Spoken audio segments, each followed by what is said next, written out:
마태복음 5장 43절에서부터 48절까지 봉독하겠습니다. 또 내 이웃을 사랑하고 내 원수를 미워하라 하였다는 것을 너희가 들었으나 나는 너에게 이르노니 너희 원수를 사랑하며 너희를 핍박하는 자를 위하여 기도하라. 이같이 한즉 하늘에 계신 너희 아버지의 아들이 되리니 이는 하나님이 그 해를 악인과 선인에게 비치게 하시며 비를 의로운 자와 불의한 자에게 내이우심이니라. 너희가 너희를 사랑하는 자를 사랑하면 무슨 상이 있으리요? 새도 이같이 아니하느냐? 또 너희가 너희 형제에게만 무난하면 남보다 더하는 것이 무엇이냐? 이방인들도 이같이 아니하느냐? 그러므로 하늘에 계신 너희의 아버지의 온전하심과 같이 너희도 온전하라. 오늘 본문 첫 절에 나오는 43절 네 이웃을 사랑하고 네 원수를 미워하라 하는 명령은 성경에는 없습니다. 성경의 명령은 분명하게 네 이웃을 사랑하랍니다. 그러나 예수님께서 이렇게 말하자면 말씀을 하신 것은 너희들의 사랑은 진정한 사랑이 못되고 편을 가르는 사랑에 불과하다 하는 뜻으로 이렇게 말씀을 하신 것입니다. 사랑이란 것은 원수를 맺을 수가 없습니다. 그럼에도 불구하고 유대인들은 이 사랑을 한다는 것이 원수를 만들어내는 사랑을 했고 그것은 다시 말해서 그의 사랑이 자기 편을 만드는 사랑이었지 진정한 말하자면 욕심과 이기심을 벗어나는 또는 모든 장애를 극복하는 그런 진정한 성경의 사랑은 아니었다 하는 것입니다. 저들이 사랑이라는 이름으로 자신의 우월감을 증명하고 자신의 잘난 것을 자랑하려는 방법으로 썼지 하나님의 사랑을 펼치고 그 진정한 사랑을 추구하지 못했다 하는 것은 그 뒤에 나오는 여러 가지 인용문에서 나옵니다.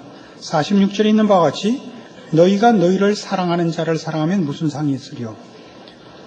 47절 또 너희가 너희 형제에게만 무난하면 남보다 더하는 것이 무엇이냐? 이런 것들은 바로 유대인들의 그 사랑이 하나님을 모르는 이 자연인들의 사랑에 불과한 것을 지적하는 내용입니다. 세상 사람들은 자기를 사랑하죠. 남을 사랑하지 못합니다. 남을 사랑한다 할 때는 무슨 이유가 있어서죠. 어떤 이해관계가 개입됐거나 또는 자신의 편을 만들기 위해서이지 성경이 말하는 진정한 의미에서의 사랑은 할 줄을 모릅니다. 이런 일들은 특별히 누가복음 10장에 가시면 예수님께서 드신 비유 가운데 분명하게 드러납니다. 누가복음 10장 25절 누가복음 10장 25절입니다. 어떤 율법사가 일어나 예수를 시험하여 가로되 선생님 내가 무엇을 하여야 영생을 얻으리까? 예수께서 이르시되 율법에 무엇이라 기록되었으며 내가 어떻게 읽느냐? 대답하여 가로되 네 마음을 다하며 목숨을 다하며 힘을 다하며 뜻을 다하여 주 너의 하나님을 사랑하고 또한 네 이웃을 네 몸과 같이 사랑하라 하였나이다. 예수께서 이르시되 네 대답이 옳도다. 이를 행하라. 그러면 살리라 하시니 이 사람이 자기를 옳게 보이려고 예수께 여짜오되 그러면 내 이웃이 누구니까? 이 내용은 읽은 대로 자명합니다. 예수님을 시험하기 위해서 어떤 율법사가 율법 중에 무엇을 행해야 영생을 얻겠느냐라고 질문을 했고 예수님은 즉각 율법의 가장 중요한 뜻이 무엇이었느냐? 하나님 사랑하고 이웃 사랑하라 했습니다. 그럼 그렇게 해라. 그러자 이 사람이 뭐라고 이번엔 질문을 바꿨느냐 하면 이웃이 누굽니까? 라고 질문을 바꿨습니다. 이웃이 누구냐라는 질문은 하나님은 그 대상이 분명하죠. 이웃은 어디까지를 이웃이라고 쳐야 됩니까? 이웃의 범위와 대상을 정해 주십시오. 그러면 사랑하겠나이다 라는 질문이죠. 이웃의 범위와 대상을 정해 주십시오. 그러자 예수님께서 이 질문에 대한 대답으로 여러분 잘 아시는 선한 사마리아인 비유를 이제 베푸시는 겁니다. 30절 예수께서 대답하여 가라사대 어떤 사람이 예루살렘에서 여리고로 내려가다가 강도를 만나매 강도들이 그 옷을 벗기고 때려 거반 죽은 것을 버리고 갔더라. 마침 한 제사장이 그 길로 내려가다가 그를 보고 피하여 지나가고 또 이와 같이 한 레위인도 그곳에 이르러 그를 보고 피하여 지나가되 어떤 사마리아인은 여행하는 중 거기 이르러 그를 보고 불쌍히 여겨 가까이 가서 기름과 포도주를 그 상처에 붓고 싸매고 자기 짐승에 태워 주막으로 데리고 가서 돌보아주고 이튿날에 데나리온 2를 내어 주막 주인에게 주며 가로되 이 사람을 돌보아주라. 부비가 더 들면 내가 돌아올 때 갚으리라 하였으니 네 의견은 이 세 사람 중에 누가 강도 만난 자의 이웃이 되겠느냐. 질문은 뭐였죠? 이웃이 누굽니까? 였습니다. 어디까지 내가 사랑을 하면 이웃에 대한 사랑을 다 만족시키는 것입니까? 라고 이웃의 범위와 대상을 물었고, 예수님의 답은 강도 만난 쪽에서 볼 때, 사랑을 필요로 하는 쪽에서 볼 때 누가 이웃이냐라고 대답을 주인공을 바꿔버렸습니다. 율법사의 질문은 사랑이 하는 쪽의 권리라고 생각을 하고 질문을 하고 있고, 예수님의 답변은 사랑은 받는 쪽이 그 권리가 있다 라고 주인을 바꿔서 이제 이웃이 누구냐라고 묻고 있는 것입니다. 재밌죠? 사랑은 베푸는 자의 권리가 아닙니다. 그것이 베푸는 자의 권리면 금방 베푸는 자에게 그것이 자랑으로 돌아옵니다. 나는 누구를 사랑했다 라는 자랑이 됩니다. 이걸 이해하기 위해서 우리가 조금 그 내용을 바꿔서 구제하는 걸로 바꿔서 이해를 하면 굉장히 이해가 쉽습니다. 누굴 도와야 됩니까? 도울 때 돕는 첫 번째 조건은 뭡니까? 불쌍한 사람을 도와야 됩니다. 도움은 돕는 자가 자신의 그 구제하는 일을 자랑하기 위해서 시작이 되는 것이 아니고, 불쌍한 자가 있어서 구제가 시작이 돼야 되고, 그 불쌍한 자 때문에 구제라는 것이 실행되어야 하는 것입니다. 이 문제만 해도 우리 예수 믿는 사람들이 얼마나 틀리느냐 하면, 구제할 때 첫 번째 조건이 뭐예요? 불쌍한 사람입니다. 그러나 믿는 사람들은 이런 조건을 하나 더 달아요. 불쌍한 것보다 더 급한 조건을 하나 더 달아요. 불쌍한 사람 중에서 예수 믿는 사람. 그건 아까 우리 본문에서 본 바와 같이 너희가 너희를 사랑하는 자를 사랑하면 세리보다 난 게 뭐냐, 그겁니다. 그게 너희가 너희 형제에게만 무난하면 남보다 더하는 것이 무엇이냐, 그 얘기예요. 편끼리 끼고 싸고 돌자는 얘기가 아닙니다. 불쌍한 자가 대상입니다. 장학금도 그렇게 줘요. 장학금을 주는 첫 번째 그 수혜자의 조건이 뭐예요? 공부를 해야 되는데 그 필요한 만큼의 경제력이 없는 사람에게 장학금을 주는 거죠. 그러니까 공부를 잘해야 한다 하는 건 분명히 조건 속에 들을 수 있습니다. 불쌍한 사람, 그 조건에 들죠. 거기다 꼭 교회에서 장학금 줄 땐 붙이죠. 예수 믿는 학생. 이건 아니라니까요. 그가 그 장학금, 교회 장학금 받아갖고 유명한 스님이 돼도 상관이 없어요. 이 끼리 싸고 도는 것은 결단코 사랑이 아닙니다. 사랑은 사랑이 필요한 자에게 가야 되는 것입니다. 구제와 마찬가지로. 강도 만난 사람이 볼 때 누가 이웃이었겠느냐? 자비를 베푼 자니이다. 맞다. 너도 가서 그렇게 하라. 이것이 예수님의 답이었습니다. 그러나 우리는 사랑을, 그걸 행하는 자의 무슨 남다른 고급한 무슨 속성의 발현이요, 증거요, 자랑으로 생각하곤 하는 것입니다. 그래서 고린도 후서 11장에 가시면 사도 바울이 바로 이 문제를 이렇게 자신의 사도직을 설명하는 데서 사랑의 그 중심되는 사상을 펼쳐 보입니다. 고린도 후서 11장 18절입니다. 신약성경 298페이지. 이 장면은 이 고린도 교회를 사도 바울이 세웠는데, 고린도 교회 교인 중에 사도 바울의 사도권, 말하자면 그의 하나님의 종된 그 위치에 대하여 그 이의를 제기하는 자가 있었습니다. 의 말고 이의를 제공하는 자들이 있었습니다. 하나님의 종답지 못하다. 우선 생긴 게 볼품없다. 저랑 비슷하게 생겼었나 봅니다. 그 다음에 신통치 않다. 여기에 그에 대한 답입니다. 스스로 내가 하나님의 종인 표는 이거다라는 그 반박을 보십시오. 18절. 여러 사람이 육체를 따라 자랑하니 나도 자랑하겠노라. 너희는 지혜로운 자로서 어리석은 자들을 기쁘게 용납하는구나. 누가 너희로 종을 삼거나 잡아먹거나 사로잡거나 자고하다 하거나 뺨을 칠지라도 너희가 용납하는도다. 우리가 약한 것 같이 내가 욕되게 말하노라. 그러나 누가 무슨 일에 담대하면 어리석은 말이 남아 나도 담대하리라. 저희가 히브리인이냐? 나도 그러하며. 저희가 이스라엘인이냐? 나도 그러하며. 저희가 아브라함의 씨냐? 나도 그러하며. 저희가 그리스도의 일꾼이냐? 정신없는 말을 하거니와 나도 더욱 그러하도다. 내가 수고를 넘치도록 하고 옥에 갇히기도 더 많이 하고 매도 수없이 맞고 여러 번 죽을 뻔하였으니 유대인들에게 40여 하나 감한 매를 5번 맞았으며 3번 태장으로 맞고 1번 돌로 맞고 3번 파손하는데 일주야를 기품에서 지냈으며 여러 번 여행에 강의 위험과 강도의 위험과 동족의 위험과 이방인의 위험과 신의 위험과 광야의 위험과 바다의 위험과 거짓 형제 중의 위험을 당하고 또 수고하며 애쓰고 여러 번 자지 못하고 줄이며 목마르고 여러 번 굶고 춥고 헐벗었노라. 이 답의 내용은 이겁니다. 너희가 나를 하나님의 종이 될 자격이 없다, 그만한 실력이 없다 그러는데 나도 뼈대 있는 가문의 출신이라, 나도 배울 만큼 배웠노라. 어느 날 어떤 젊은 교인이 저한테 와서 목사님 하버드 나오셨다면서요? 그래서 아니요, 하버드라니. 아니, 왕십리 하버드 나왔다고 들었는데요. 그래서 예, 맞습니다. 이건 뭐 말을 알아들어야 농담도 하죠.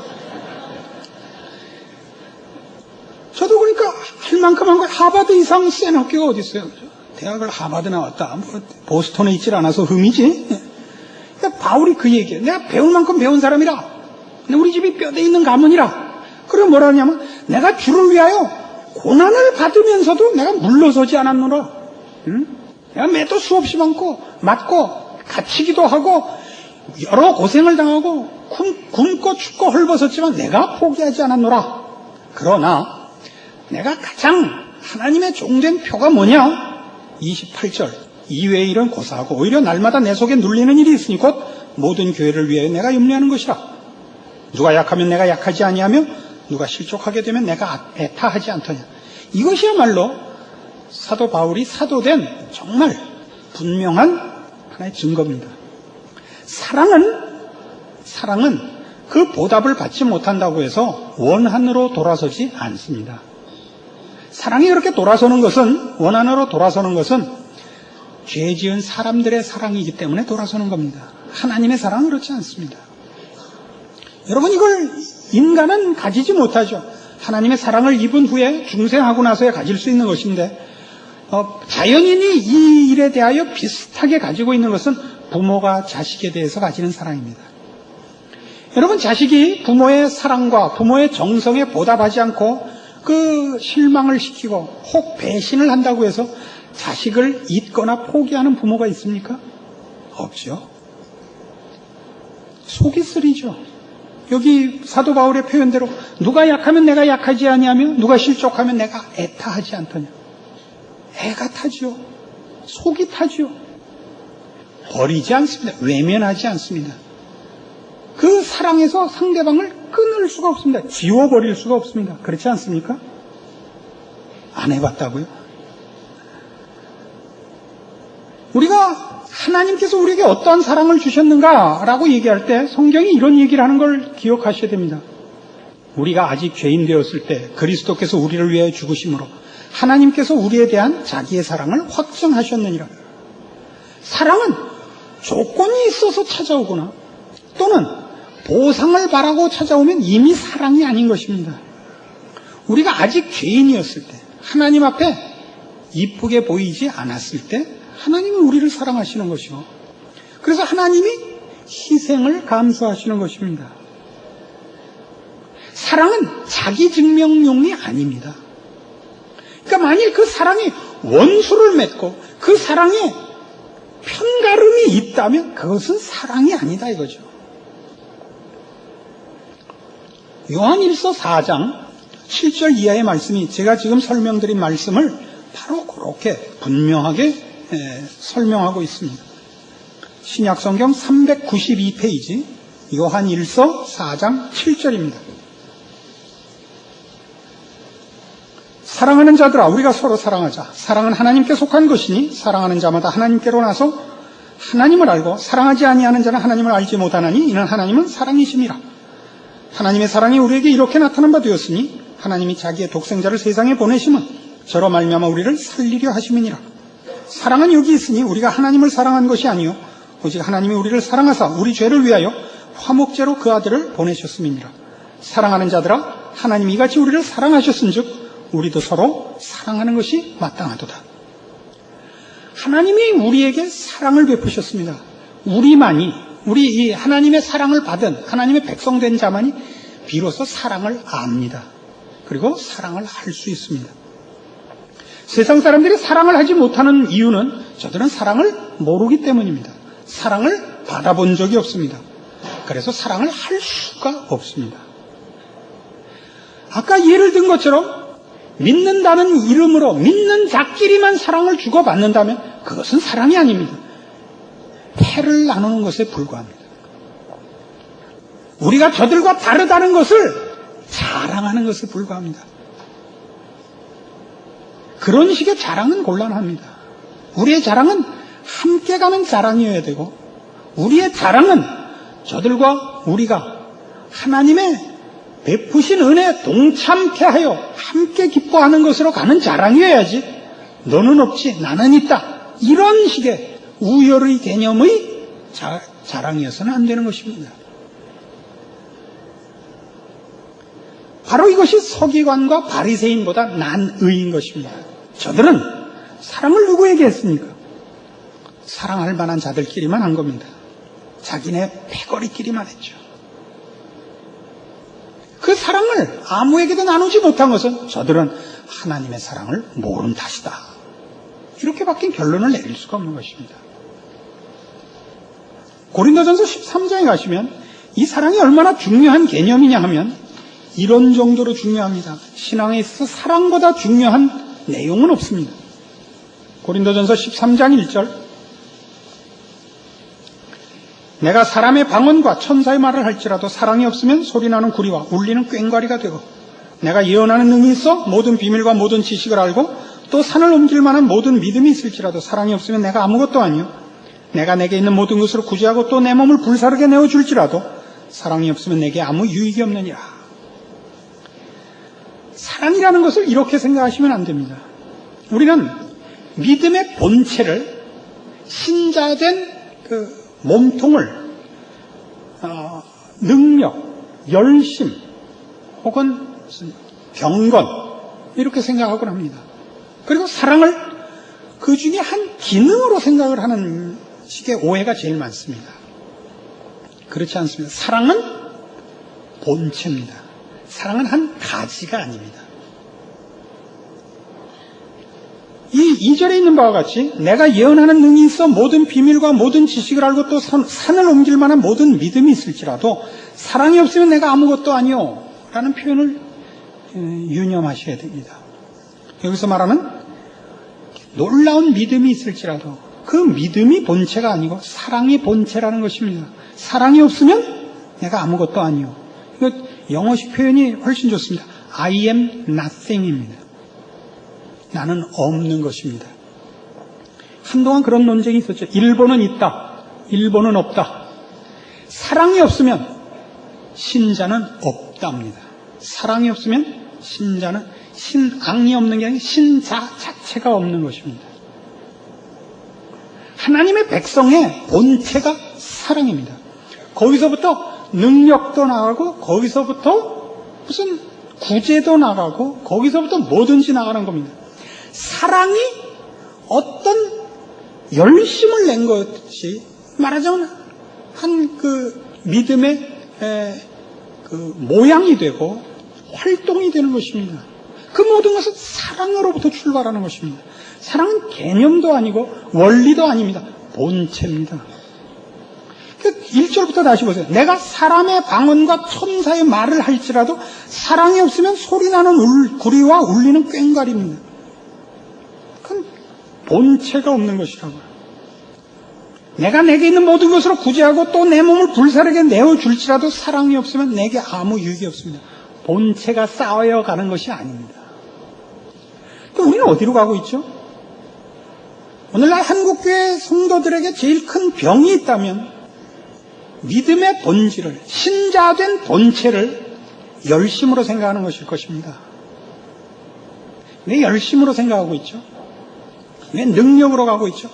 열심을 내면 하나님이 그 열심의 보상으로 내게 필요한 것을 주시리라고 생각하는 겁니다. 그러니까 열심도 본체가 아닙니다. 본체는 뭐냐? 내 욕심이죠. 제일 많이 가는 게 능력이죠. 왜 능력으로 가죠? 그 능력을 누구에게 베풀기 위해서가 아니라, 베풀어서 누구에게 유익을 주기 위해서, 이웃에게 유익을 주기 위해서가 아니라 그 능력으로 내가 소원하는 것을 이루고 싶어서죠. 그 능력을 행사함으로 잘난 척하고 싶어서죠. 여러분의 신앙의 본체가 무엇인가를 보세요. 여러분 스스로가 나는 신자다 라고 얘기할 수 있는 근거가 무엇인가를 보시라고요. 이러이러한 것이 나는 내가 신자된 표라고 생각한다.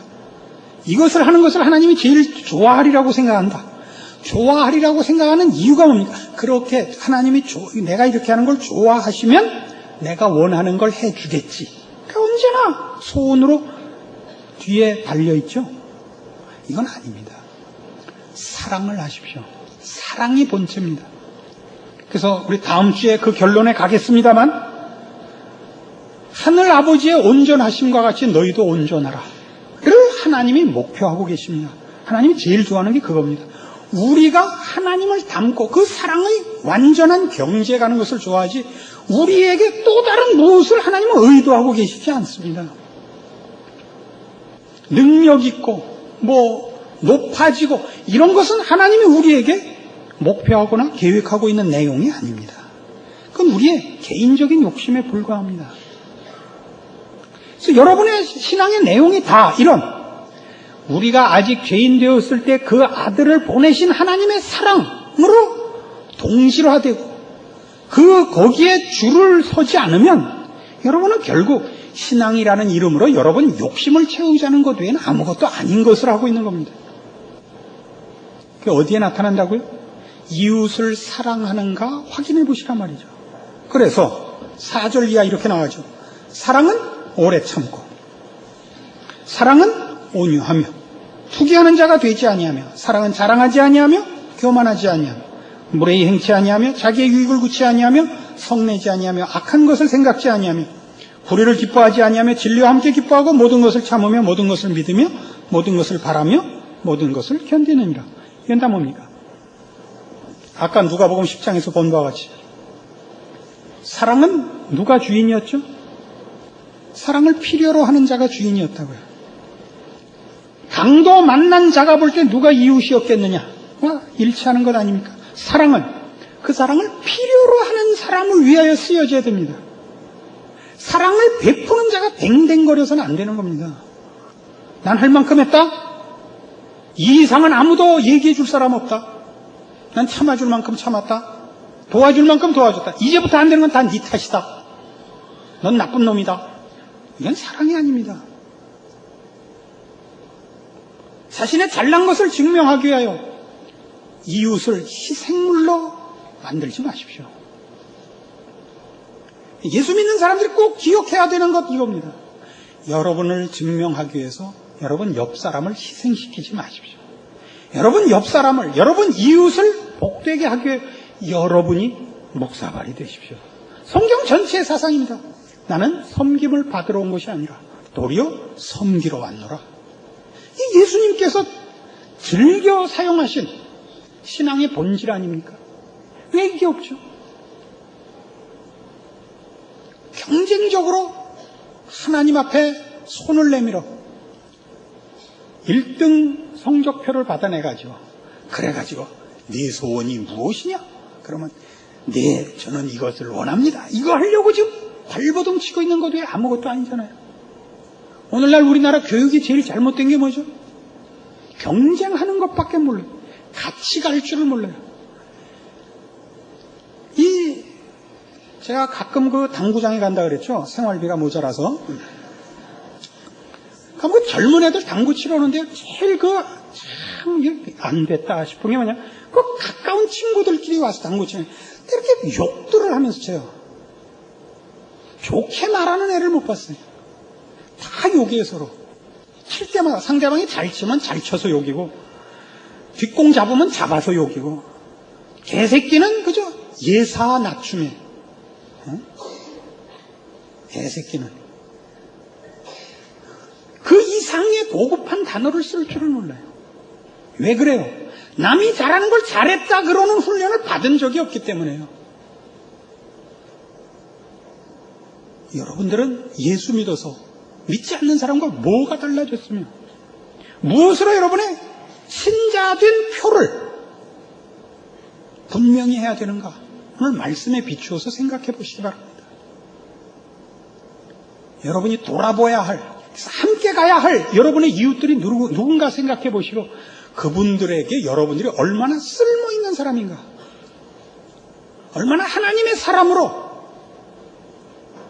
여러분의 역할을 감당하고 있는가 생각해 보시는 이 말씀이 되기를 바랍니다. 그래서 여러분이 살고 존재하고 행동하는 모든 그 범위 내에서는 여러분을 통하여 하나님이 우리를 사랑하신 사랑이 기적을 이루는 그런 삶과 그런 여러분의 존재가 되기를 바랍니다. 기도하십시오. 하나님 아버지 은혜를 감사합니다. 우리를 하나님께서 사랑하셔서 예수 그리스도 안에서 그의 십자가의 보혈로 구원하셨습니다. 사랑은 여기 있습니다. 우리가 아직 죄인이었을 때, 하나님을 알지도 못하고 찾지도 않고 생각도 안 하고 있을 때 하나님이 우리를 위하여 그 아들을 보내신 거기에 사랑이 있습니다. 우리는 이 사랑을 받고 무엇을 하고 있는가 말씀에 비추어 보는 이 한 시간 되게 하시고, 그래서 하나님의 자녀다운 삶을 살리라 결심하고 실천하고, 그래서 우리가 있는 그곳에서 하나님이 영광 받으시는 우리의 삶이 되는 그런 삶으로의 약속과 결심과 실천이 시작되는 오늘이 되게 하여 주시옵소서. 예수님 이름으로 기도합니다. 아멘. 주 예수 그리스도의 은혜와 하나님 아버지의 극진하신 사랑과 성령님의 교통하심이 주의 자녀된, 그래서 마땅히 나누어야 할 사랑을 책임지고 충성과 승리를 약속하고 돌아가는 심령들 위해 영원토록 함께 있을지어다. 아멘.